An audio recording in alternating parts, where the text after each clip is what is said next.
Just welcome everyone. Thank you all for coming and sharing the Dharma with me. It's just always a great privilege and a delight to be here. And with my good friend Warren at the helm of the Dharma ship, we'll try to sail as best we can. So for those of you who joined me last time, I spoke about the issue of starting to practice and what was needed in that endeavor. And I spoke about right view, right effort, and great doubt. And that was about the bedrock, the solid foundation of our practice. There may be many other ways of describing these kind of beginning practices and what's important and what's not important, but we're really looking at what's essential to motivate us and put us on the path. And of course, inherent what I spoke about were the bedrock teachings of the Four Noble Truths, the Eightfold Path, and causes and conditions. But then, and actually now, I was talking more about attitude in approaching the practice, more about attitude than the teachings, because intention and motivation and willpower can't be found in books. It lies only in us. So today I'm going to talk about maintaining practice, and I'm continuing with the theme of attitude and motivation. This applies to whether you have started practicing recently or have practiced for decades or millennia. These bedrock teachings and attitudes that I've described are always relevant and important. But then many things can happen along the way that will slow us down or push us off the path. So I've known a number of people who I thought were good practitioners who practiced for years, but for one reason or another, they abandoned practice altogether. There are others who continue to practice but get into a rut. As Master Sheng Yed said, they're resting and not practicing. And then there are people who do continue to practice sincerely, but they start to plateau and they get stuck and they may lack motivation and become discouraged and suddenly lose or weaken their willpower and motivation. So I think the kinds of things that can gum up the works, if you will, it's almost an inexhaustible list. So what I'm going to be doing is citing a passage from Master Sheng Yen, actually from the book that Warren talked about that I have, it's really funny. I translated it about 7 years ago and it still isn't published. That has to do with Dharma Drum and their publishing arm. But Master Sheng in the passage I'll read about talks a little bit about spiritual burnout. And I will continue to talk about faith with some different material than I spoke about last time. Because this is, you can't speak about that enough in a sense. It's really central to how we practice and how we look at ourselves and other people. And I'm also going to talk about the hidden assumptions we make when we practice or when we don't practice. These hidden assumptions, things that we're barely aware of, are the things that kind of stealthily insinuate themselves into our minds, if you will, into our view, into the way we live our lives, and they can, sort of water things down for us. I'll also be talking a little bit about Rebecca Lee's new book called Illumination, which is about silent illumination. And she has an excellent analysis of these kind of things, which she calls modes. And I'm going to, depends on how time goes, but I will get into those. And I think these things are really, really helpful. And I certainly recommend her book. So actually, to get started, I like to use jokes in doing my talks, and it wakes everybody up, and most importantly, me. Right? I certainly want to be awake when I talk. So, and I of course use my my assistant. This is my disciple, who has you've just come off a 3-year retreat. That's right. And how old are you? 3. So you can see he's been practicing his entire life. And he used to have upside down view. You can see it right here. And then now he has sort of straightened himself out and is listening to the teachings, correct? All right, so he may help in this, the joke. So the joke that I'm going to tell is about a VDP, a very dumb person. And I think I may use the stuff down because, you know, sometimes these jokes are used to against particular groups, but I'm perfectly happy to take on the role of the very dumb person in the particular joke. And what this illustrates is our lack of attentiveness, and even though when we think we're attentive. So here is this person who's hitchhiking. He can't stick his thumb out because he doesn't have thumbs, but he's hitchhiking and the cars are passing by. Finally, he flags one down. Here is the driver of the other car, right? Just so you know. And so the driver says, "Yeah, buddy, I'll give you a ride, but there's something wrong with my directional signal. Could you take a look?" So Zach stands behind the car, goes around and looks, and the driver turns on the directional signal, and then Zach is very attentive, really looking at it, and says, "It's working." "Oh no, it stopped working." "It's working again." "Oh no, stop working." "It's broken." "Nope, nope, it's working again." I could go on like this for a long time. So, interesting thing about this particular joke. So he's actually being quite mindful, right? He's using sati. He's remembering to be in the moment, watching what's happening, but he's not attentive to the pattern, to the flow of one moment after another. And evidently in his ignorance, he doesn't know what a directional signal is. So he doesn't know that they're supposed to go on and off. So he misses the boat entirely. And this kind of fundamental ignorance is really at the bottom of all of our suffering, really. It's our misapprehension of the world, our misinterpretation, our dwelling in illusions. And, you know, I just want to throw that out as kind of the illusionary anchor for the talk. And so then what I wanted to show is a picture. Warren, can I show the screen? Can I just share, or how does that work? Absolutely. There's a thing called share screen, I think. Yeah, no, I know. I just, sometimes you have to be the, oh, no, it works perfectly. Look at that. Okay. So no, sometimes you have to be co-host, right? Oh, But here yeah, I look at. All I right, think so this one. Yep, there you go. all right. So I'm going to just show this picture briefly and then read the poem. So this is a monkey reaching for the moon. This is by a Japanese Hasegawa Tohaku. And you can see, I can't quite get it all on, but there's the monkey. And what he's looking at is the lake. He's hanging on a tree. And what he's looking at is the reflection of the moon. And he's trying to grasp the reflection because he thinks that the reflection is the moon indeed. So here is the poem, which is by Hakuin, the great Japanese master. It's called "The Monkey is Reaching." The monkey is reaching for the moon in the water until death overtakes him. He'll never give up. If he'd let go the branch and disappear into the deep pool, the whole world would shine with dazzling pureness.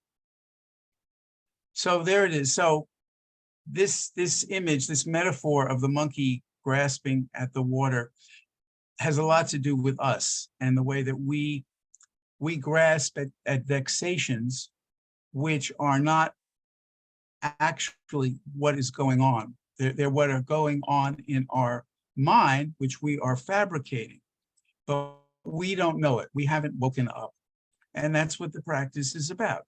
is about not being a monkey.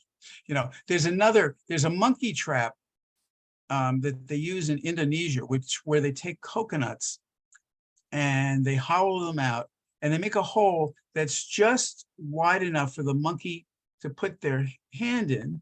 But there's all sorts of goodies in the coconut, which the monkey will grasp. And then the hole is too small for the monkey to pull the hand out. So they catch the monkeys. So it's a very smart monkey who'll let go and pull their hand out. But the desire, right, the craving is too great. And this can describe us. So let me stop the share and go back to, so what I want to read now is some pages from the book that Shifu wrote. In Chinese, it's Shifei Wenro, and which is really sort of your views of right and wrong need a gentle hand. You know, don't come down too heavy on duality, which I think is really what it means. But here, Master Shengyan writes, generally speaking, after you've been studying Buddhism for a while, it's not easy to maintain the enthusiasm that you started out with. Buddhist disciples often say, study Buddhism for a day, and Buddha is right in front of you. Study Buddhism for a year, and Buddha is in the Western paradise. Study Buddhism for 3 years, and Buddha is nowhere to be seen. You know, I really appreciate Shifu's frankness in really looking at this and really seeing what happens to people. So he continues and says, after practice becomes a daily habit, you unconsciously feel that you can't perceive the Buddha in front of you. And gradually you begin to grow lax and slack off. So it seems like you no longer have the fervor and energy you had when you began your practice. By the time you've been practicing for 3 years, the belief that you will someday become a Buddha has disappeared. So Shifu obviously doesn't stop there. He says, therefore, you want to give rise to a long, enduring mind. And this is something that Master Empty Cloud said, and he lived to 120. Develop a long, enduring mind, which has willpower and perseverance, which is directed towards its goal with a never-ending persistence. This is not forced or reckless persistence, but a desire that has been espoused right from the start. This long, enduring mind embodies the principle of always returning to the beginner's mind, little by little, amending your errors and starting over and over again. Starting over and over again does not mean that you are doing nothing more than repeating your first steps, or that you're marching in place and making no progress. No, it means starting with the step right now, being right in this moment, adjusting your pace and moving forward. When you find that you are a little bit sluggish or you're stagnating, then let your mind gradually cool down and once again intensify your efforts and keep marching forward until you reach your goal. In the process of moving forward, the future will certainly have setbacks stemming from both objective and subjective factors. So develop the aspiration to keep things together and face those things that thwart your resolve. Just want to make sure that you're listening, right? You've heard that, right? Okay, good. Just, we don't want to lose our track. But no matter the obstruction, you still must return to the ardor, you know, the fervor, the enthusiasm that lets you give rise to beginner's mind. And remind yourself right now that you are treading the path that you should be treading. And even if the obstacles you encounter are difficult, you keep on going until you reach your final destination. So then in this section, it's called practicing sitting meditation and training your willpower. If your resolve is not enough and your willpower is lacking, you can practice various methods, right? Shifu never says give up, right? There's so many ways of developing skills that we need, you know, if we work with a teacher and really look into what the practice is about. And he said, Chan meditation is one very efficacious method. Chan meditation can forge willpower and strengthen determination. So this is a strange story I'm about to read, but I will read it. So Shifu told this. So there was a professor who was learning meditation with his master. The master placed a rock on his legs that even he, the master, couldn't move. And for 2 hours, let him sit without moving his leg or getting up.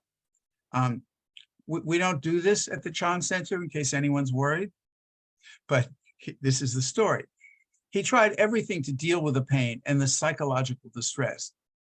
Most people would say that he endured a brutal punishment.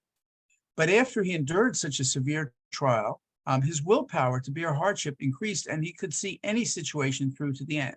And he would never abandon his efforts to meet his goals. And, you know, I think we have to listen to stories like this and take them with a grain of salt. I mean, I'm sure it's true, and I'm sure the master, this is the great strength of masters, their skillful means in understanding what their students can do and what they can't do. Anyway, let me continue. So therefore, before you make a change, you must think it over. Is it worth making this transformation? And here you see Shifu is talking in very general terms. This isn't a book that's talking about everyday life. So this kind of transformation could be about your job or, you know, or a relationship or whatever, or it could be, you know, a deep commitment to practice. You know, it's kind of open-ended. So he asked, is it a transformation that is truly needed?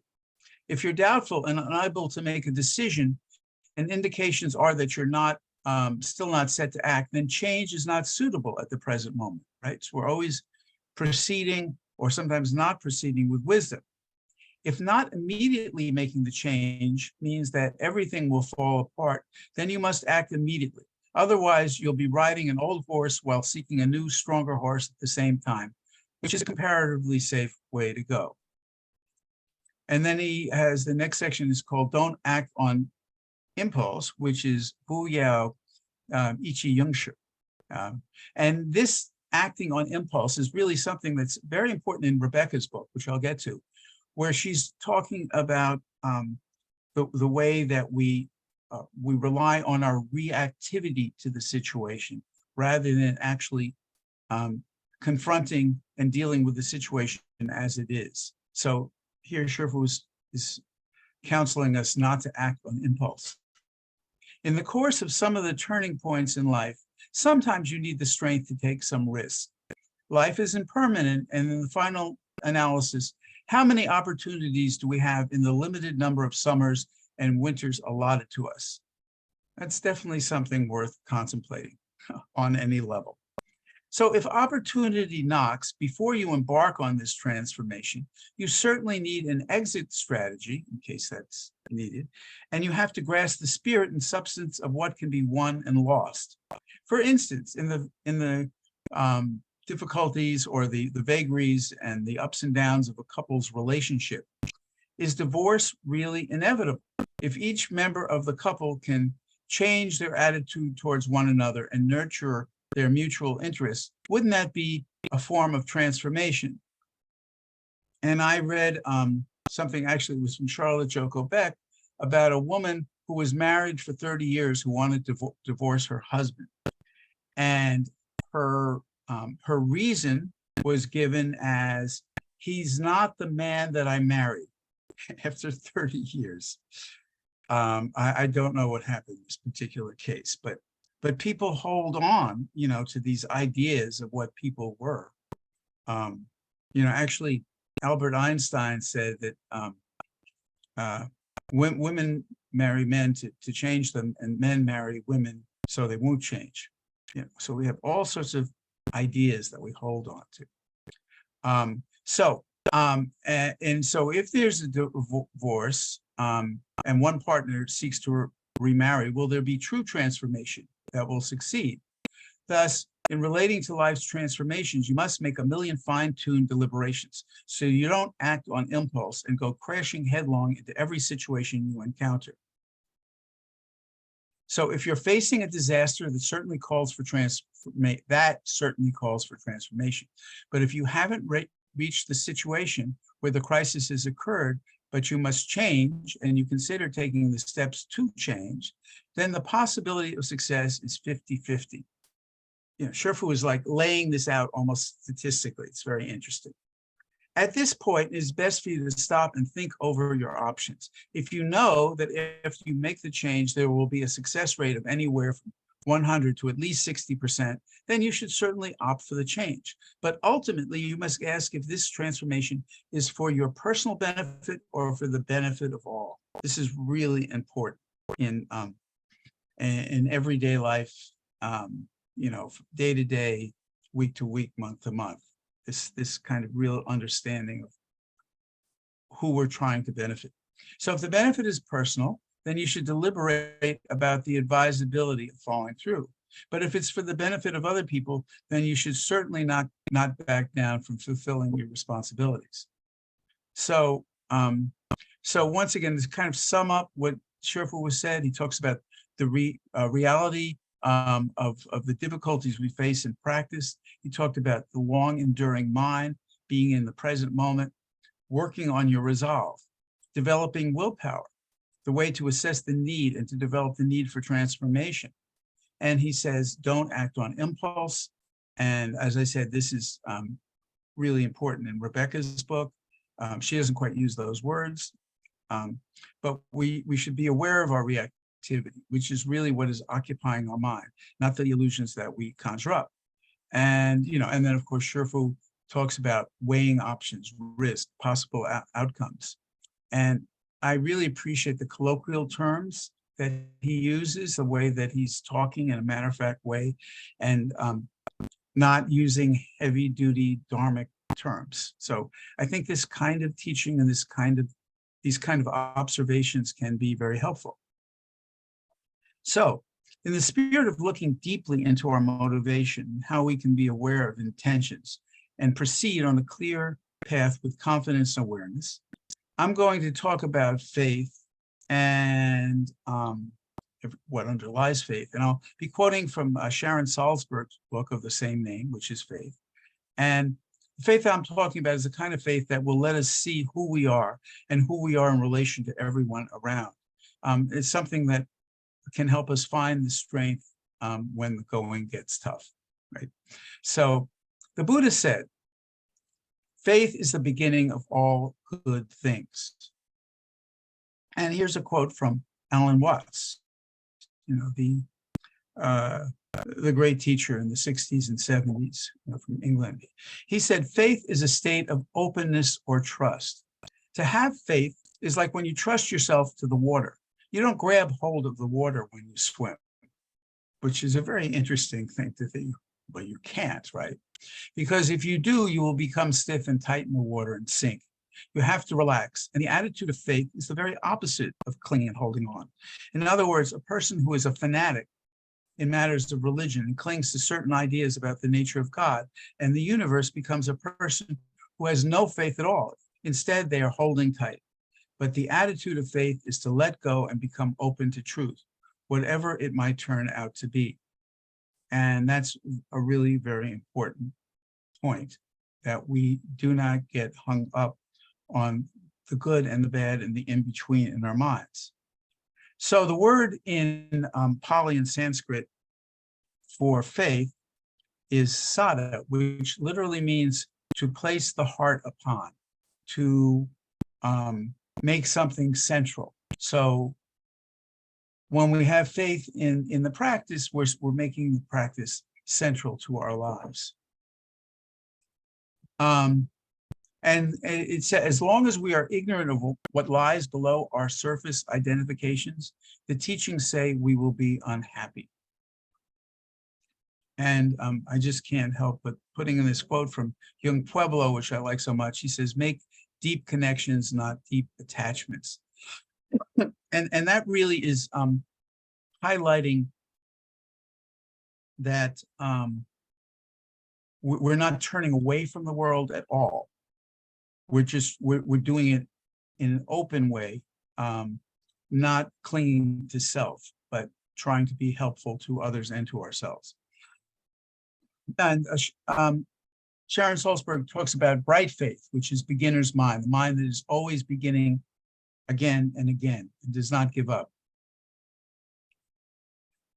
So, and we have to look at this question: what does it mean to have a human mind that can careen through anger, joy, lust, pride in the space of a morning? Is there a quality of freedom and happiness that won't disappear as the conditions of our lives change? What can we trust? Notice that I'm asking about faith, and it necessarily includes a mind given to deep inquiry. And that is one of the fundamentals behind how the Buddha gained liberation. Through the power of awareness and the deep faith that there was something beyond clinging and suffering. So here's a story which I think illustrates an understanding of Buddha nature, even though it's not directly mentioned here. So here's the story. A herd of cows arrives at the bank of a wide stream. The mature cows see the stream and simply wade across it. The Buddha likened them to fully enlightened beings who have crossed the stream of ignorance and suffering. The younger cows, less mature in their wisdom, stumble apprehensively on the shore, but eventually they go forward and cross the stream. Last come the calves, trembling with fear, some just learning how to stand. But these vulnerable, tender calves also get to the other side, the Buddha said. They cross the stream just by following the lowing, the sound that a cow makes, the lowing of their mothers. The calves trust their mothers and, anticipating the safety of reunion, follow their voices and cross the stream. That, the Buddha said, is the power of faith to call us forward. So faith works on many different levels. Sometimes it can just be an intuition, a sort of understanding that we don't understand yet, if you will. And it works on whatever level that we are, and we sort of hear it according to where we are in our practice. And when we speak about faith, we have to ask about what can we rely on. And Charlotte Joko Beck, in her book Everyday Zen, says there's one thing you can rely on. This is an interesting question of what that might be, right? So it's not ourselves. It's certainly not other people. They come and they go here and there. And even we're not always so available to ourselves. We get sick, we get distracted. The one thing we can rely on, she says, is that life will be what it is, right? That every moment is going to be fresh. Every moment is new. Every moment has never been here before. As a matter of fact, when I was growing up, there was a radio station, a classical radio station. They used to say, it's 8:31 p.m., later than it's ever been, which is true. It is later than it's ever been. And I think it's important to explain that to say that that life will be what it is very different from the way people say it is what it is, because that's kind of a statement of resignation, possibly discouragement, of like, because in the Chan view, it is, and there's no what that follows afterwards. Reliance is on the awareness and experience itself, not the afterthought.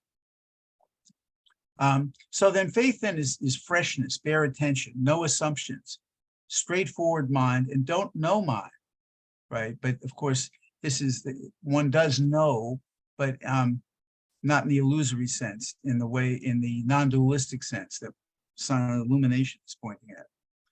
The cynic only doubts, but it also refuses to investigate the object of the doubt. It's kind of like sour grapes. If you know the story of the fox who couldn't get the grapes and said, they're probably sour anyway, right? Didn't investigate, because of the causes and conditions that prevented him from actually getting what he wanted in the moment.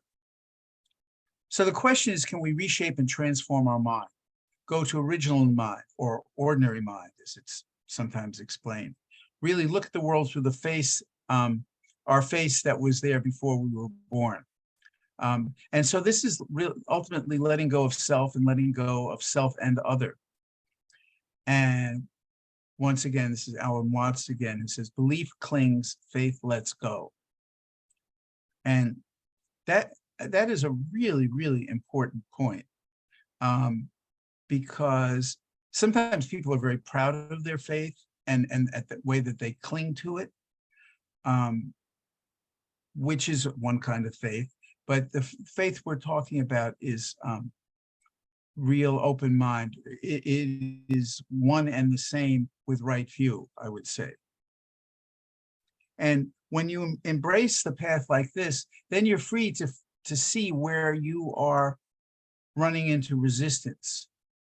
I have this quote from William Blake, which is, listen to the fool's reproach. It is a kingly title. And it's a little archaic language, but it means even if someone is a jerk and they say something to you, you can pay attention to everything. Our doubts, our imagination, our dreams, it's all part of us. And with a real open mind, we don't turn away from what life is presenting us. And then another William Blake quote, which I really like, is, a man who never changes his opinions is like standing water and breeds reptiles of the mind. So faith is the courage to have heart. With courage, we openly acknowledge what we can't control, make wise choices about what we can affect, and move forward into the uncultivated terrain of the next moment. And that's really kind of a summary of what Sherfu had said earlier. And faith will also channel the intensity of our longing to more holistic, more wholesome paths with all of their changes and mutability. And this is something that, we really learn in the practice. And I think Rebecca really emphasizes this in her book about not being negative about negativity. We can fear becoming afraid. The famous quote from FDR is, the only thing we have to fear is fear itself. I mean, that's a very profound quote. It's something that a lot of people know, but there's really something to look into. And then how we can hate our fear, and then we can hate the fact that we hate our fear. But fear could be speaking wisdom to us if we knew how to listen. And there can be transformation found in the opening to pain. So another meaning of sada, or faith, in Pali is hospitality. It's about opening up, making room for even the most painful experiences.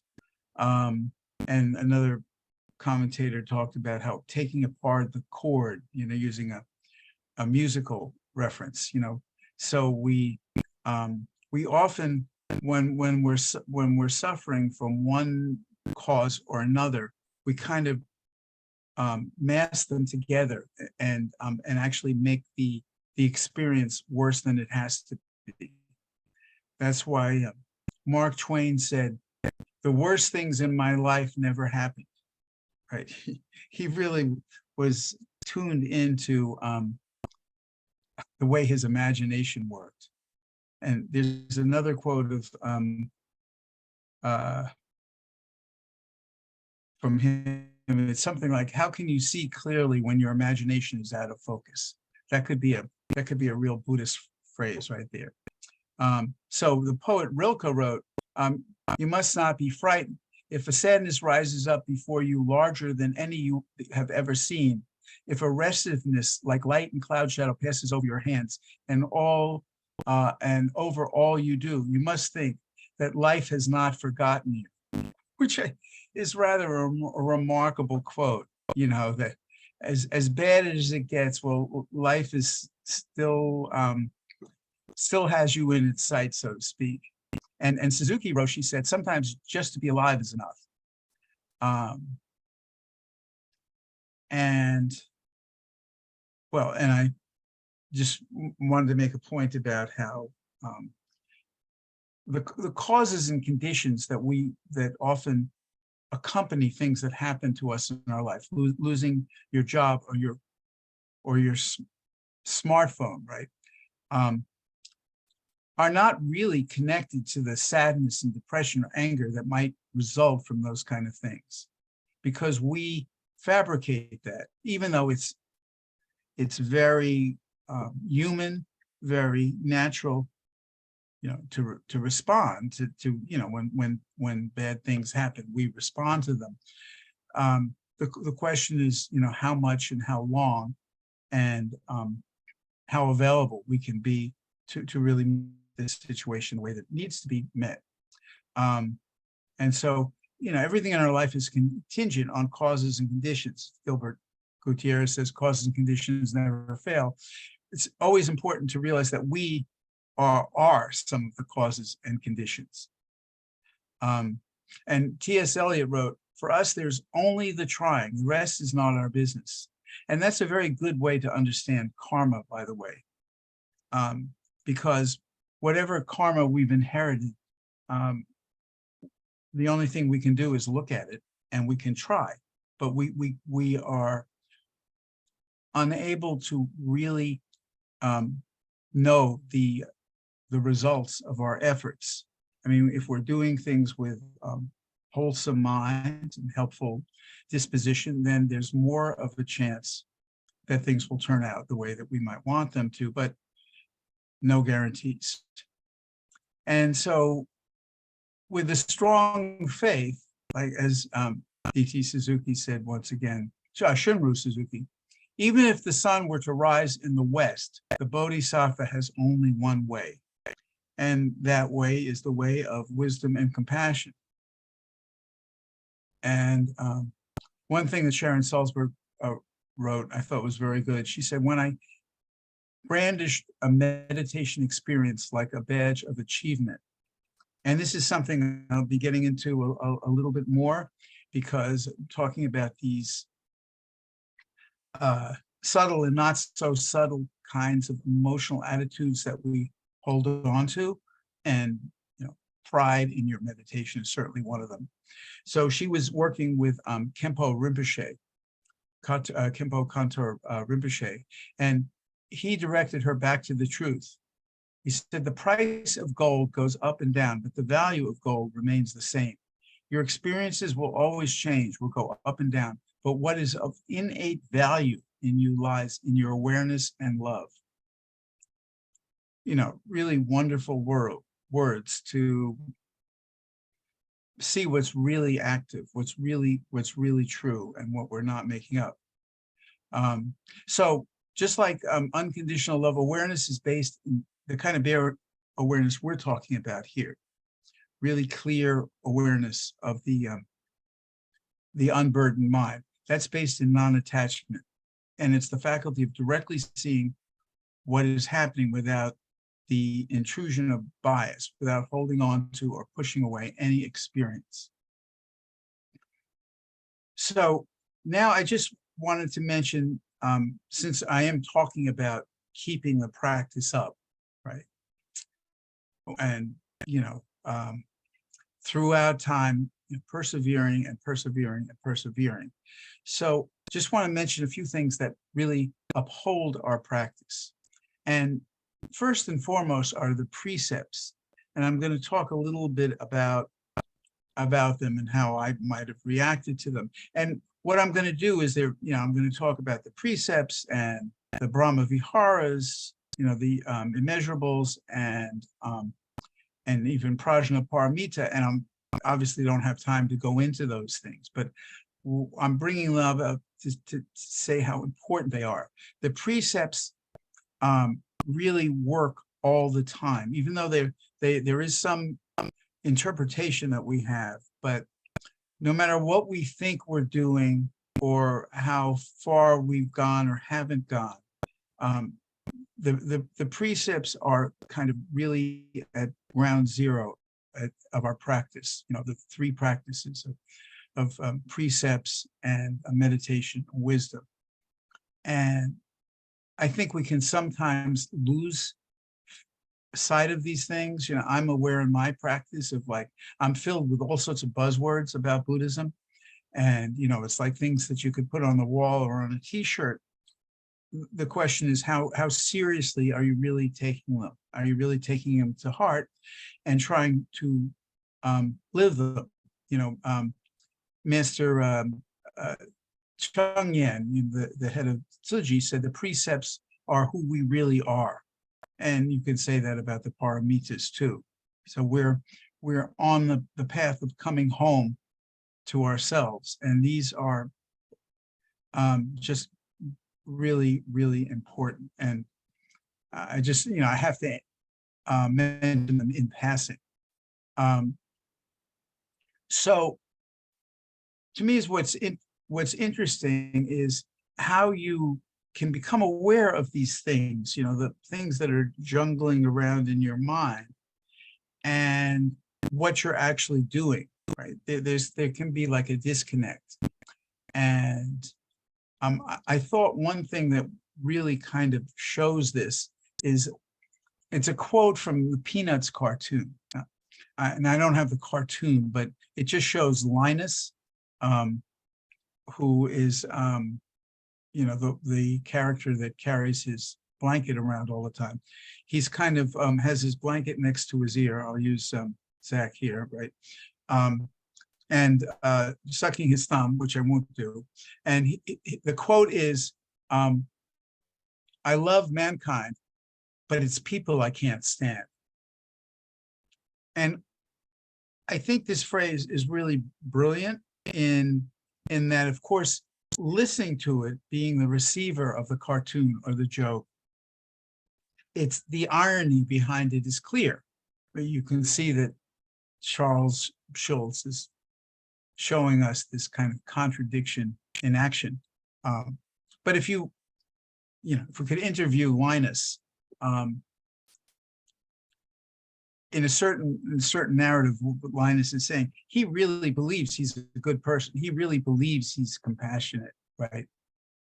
So this idea of mankind just fills his heart. He just can't get along with anyone.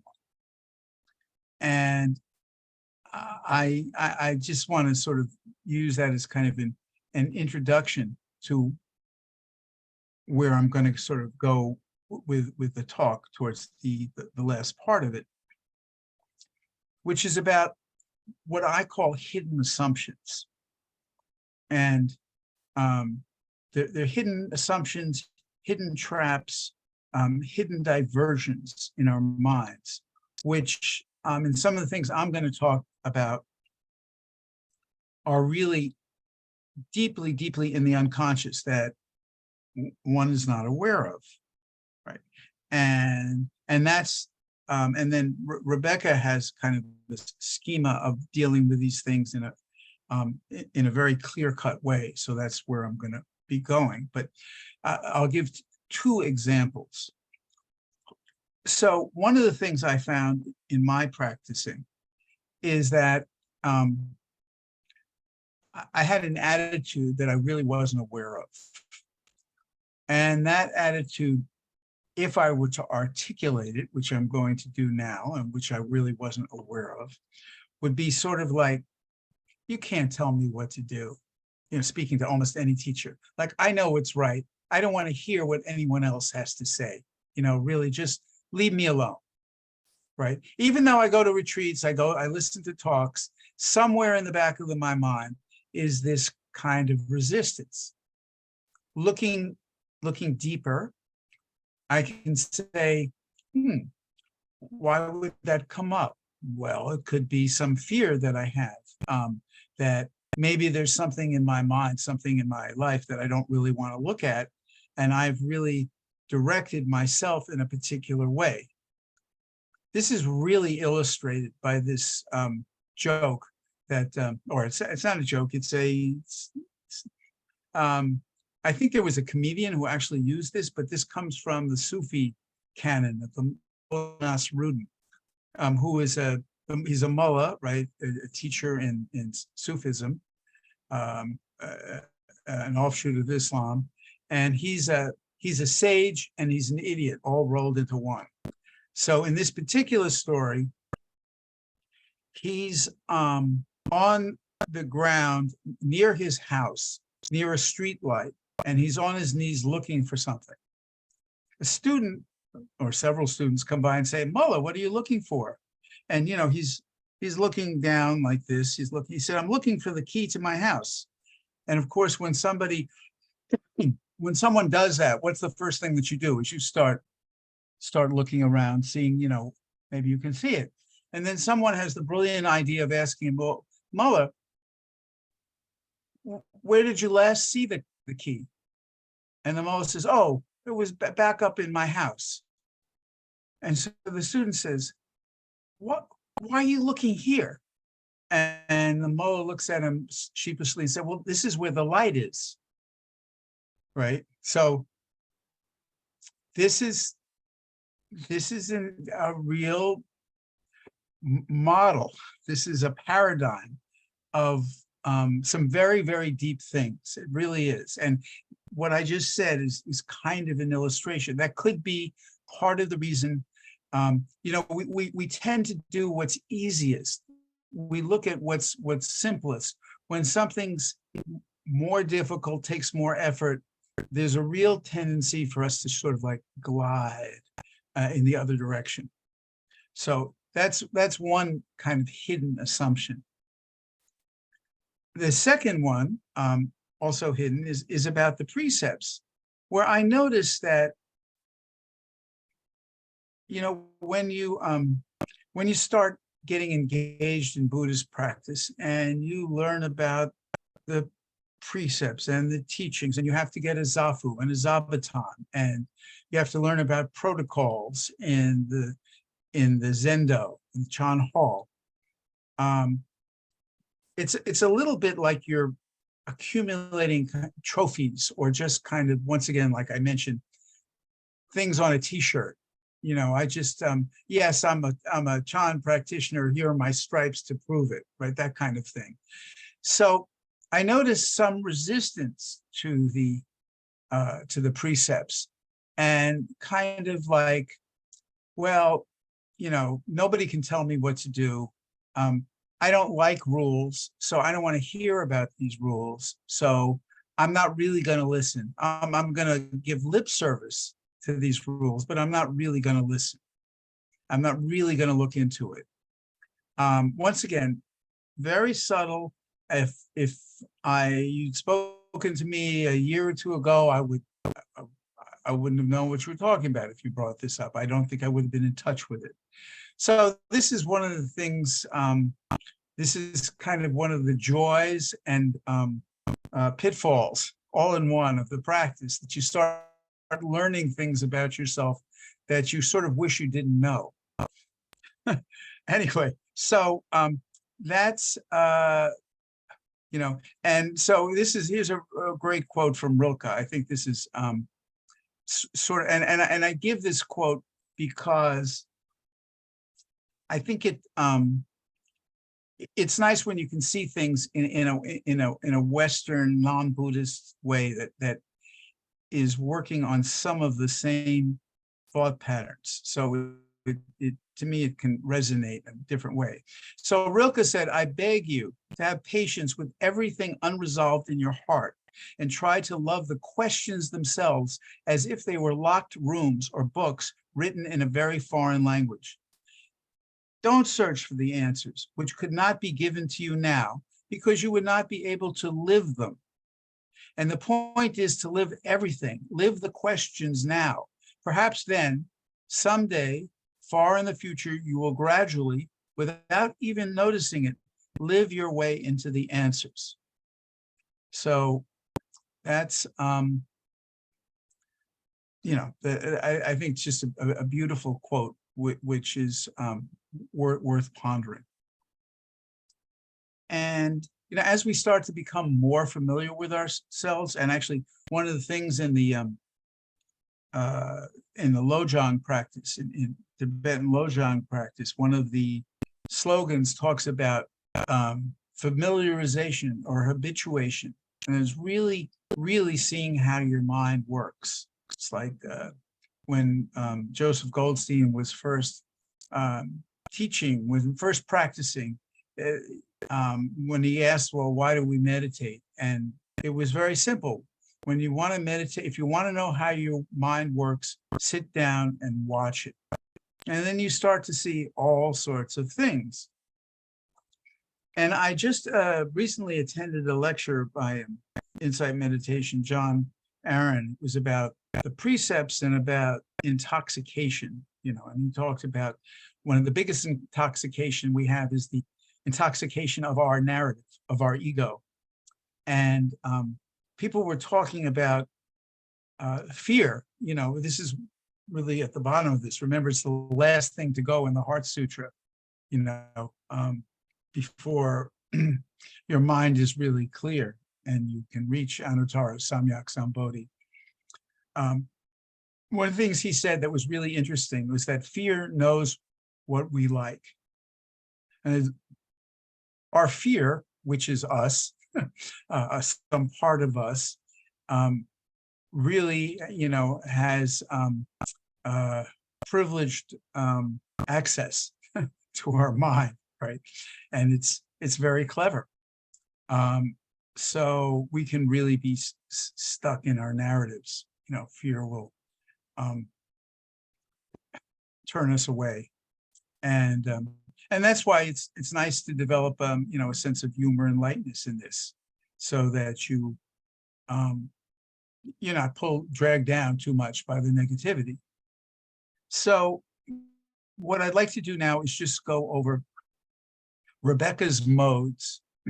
And once again, in one sense, I hope Rebecca wouldn't be too mad at me, because I'm not giving the first part of the book, which is just wonderful, where she's really talking about silent illumination and the Four Noble Truths and the Eightfold Path, and showing the unity and connectivity of it. But then what she points to in the practice of silent illumination is the modes that we can fall into. And why I find this so compelling is, after many decades of practice, I start to recognize that it's not the thoughts in our minds, well, that are the problems. And of course, that's stated very clearly. It's our reactivity to the thoughts. But there's kind of another level that the thoughts are subject to, which are these modes, these attitudes, these hidden attitudes. And I just gave two examples. But here, Rebecca has a beautiful schema of them, and I'm going to just go over them very quickly. So the first is the craving mode, that we crave to have experiences. We crave to have relationships in a particular way. We want things to go the way that we want, and we want to have what we don't have. And this can set off kind of a domino effect of other cravings, and once again will cloud the mind, right? So that we just see the cravings and not what's behind them. And then, of course, the next mode is aversion, and that, she says, is turning the present moment into an enemy, being at war with our thoughts. And then she mentioned how drowsiness can come as a result of that, and we can be averse to any kind of disturbance. We can be adverse to mortality, to death, right? We can be adverse to feeling stuck. And then she talks about another mode, which she calls trance mode. And that's about getting into a particular state, and where there's maybe no thought, no sense of self, but you look at meditation as a way to escape reality, not confront it. And it's falling in love with meditation for its own sake, hiding from life and burying your trauma and unpleasantness. And it's ultimately lying to ourselves,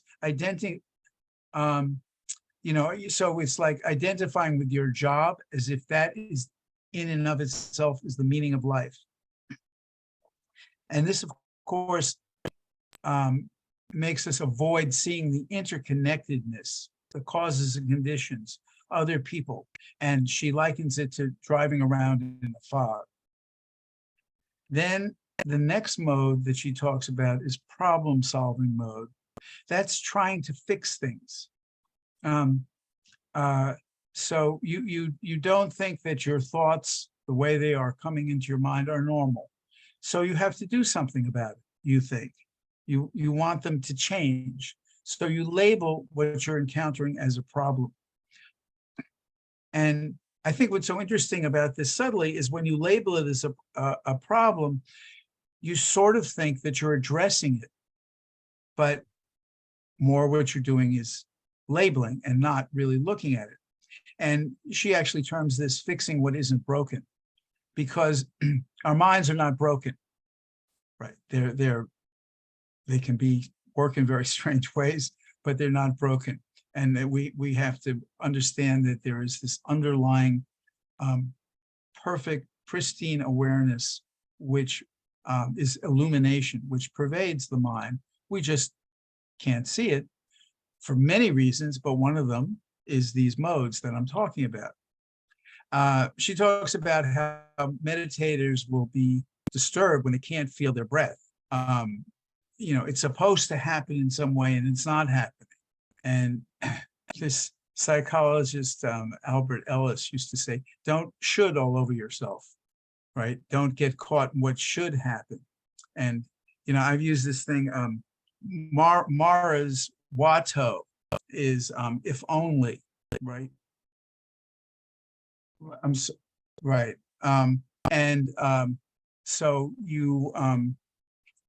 if only I was richer, if only I was smarter, if only people like me more, on and on. So you have a fear of uncertainty, a need for control. You're the center of the universe, so you feel. And then you can also get caught up in perfectionism. And she makes it very clear that a drifting mind is not a problem. And the idea of making the mind blank, trying to drown out thoughts, is certainly not the way. It causes more suffering.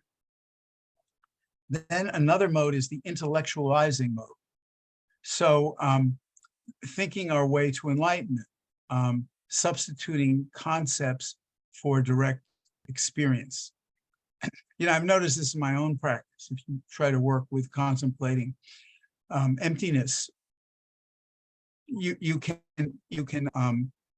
think that a thought is empty, but you're just labeling it, right? And you're not really experiencing the emptiness, the causes and conditions, the non-substantiality of the thought, because you're really relying on the label that you've just given. And there's another phrase I really like, which is don't own anything, even the Dharma, right? So you can't identify with anything ultimately, and what intellectualizing is really identifying. So once again, what we need to do is to practice not knowing, and admit that we think the idea of meditation is better than actually meditating. Rebecca also says that people forget that intellectualizing only captures fragments of reality, and that concepts are abstract representations of something else. That was a very easy sentence for me to say, but that is really one of the deep mandates of our practice, to really see that we are sticking to and attaching to the projections in our mind that are mind fabrications, that are insubstantial. So direct experience defies intellectual experience. So we often try to do is to make reality fit into Dharma concepts. And once again, fear is tied up in this, what we think we already know. We want things to fit into our narrative, and we reify, we make these concepts, these which are the coming together of causes and conditions which are changing in every moment, but we solidify them so they're solid, and the actual reality is moving like this, but in this gumball that we've kind of made. So we assume that what we'll find in the mind is unpleasant. This is, so we have this fear of emptiness. People fear becoming enlightened. Like, I won't be able to talk to people. Nobody will know who I am. I'll become a different person, which is, that wouldn't be enlightenment. And people equate enlightenment with non-existence. And we can mistake hear signs, and then we say, we hear what somebody says, and then we take it as the truth. And then Shifu said that there are many people who say they love cooking, but they never cook. So another cooking, but they never cook. It's that's turning away from the world, and that that state is is something that's easy to attach to. And it's not silent illumination. It's not seeing the mind as it is. How are we doing for time, Warren? We're okay? Yeah, we're doing okay. And at the bottom of the hour, basically, it's the ending. Yeah. So okay, so I'll just wrap up now. It's completely up to you. If you want to continue with okay. Finish your talk, and then we still have some time for Q&A. So I'll finish on Sunday. No, no, I'll go over the last modes a little more. Sure. Just wanted to see if you were paying attention. Okay. So yeah, but this idea, John Crook said the Chan is not supposed to be comfortable, and that's really important. To stay with the present moment, and to really not think something's illusory. We have to be able to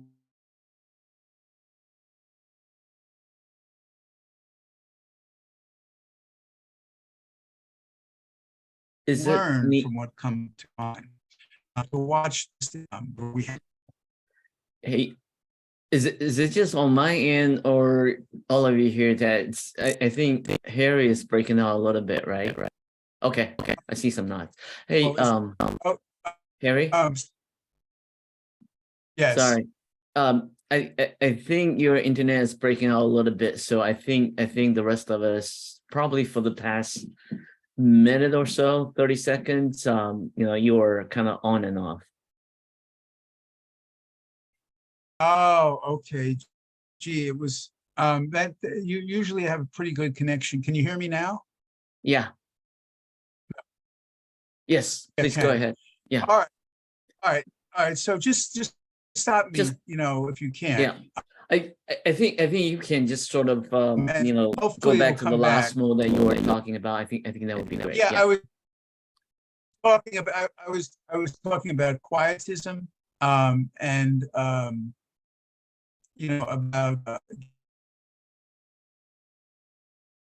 getting thinking that nothingness is emptiness and being fearful of it. This quiet state that you've acquired is the right way that things should be, and that's the thinking and fearful things should be, and that's not silent reality. It's not being fully engaged in life.